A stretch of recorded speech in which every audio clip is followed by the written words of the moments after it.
अख्खा भारत आहे एकेका चाळी.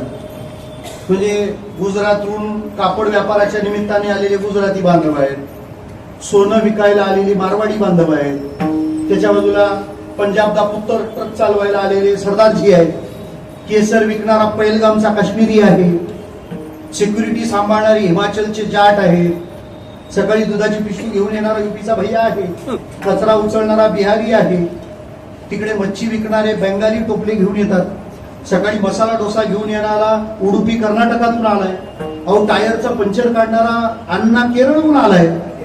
हे सगळे कुठं आले? महाराष्ट्रात. घटनेनं आपल्याला जे स्वातंत्र्य दिलंय, ट्रॅव्हलिंग इंडिपेंडन्सी, तुम्ही कुठेही राहू शकता, संचार स्वातंत्र्य. मग संचाराचं जर स्वातंत्र्य आहे, कोणी कोणत्याच राज्यात जाऊ शकतं, तर मग सगळे महाराष्ट्रातच काय येतात?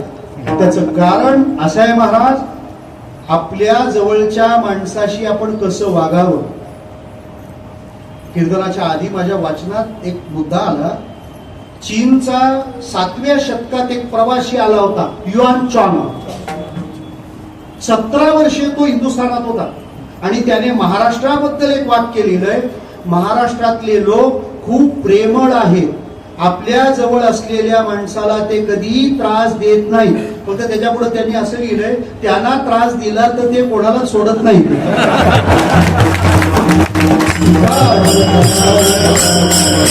कोणाला काही प्रॉब्लेम असेल तर तुम्ही तो युआन चॉंग, मला काही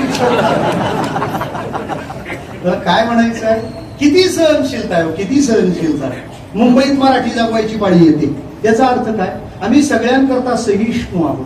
सगळ्यांना इथं राहिल्यावर वाटतं मी, माझा परिवार, माझी संपत्ती ही सुरक्षित राहील. याचं कारण इथल्या माणसाची जीवन पद्धती ज्ञानबा तुकाराम या मंत्राच्या दीक्षेची जीवन पद्धती.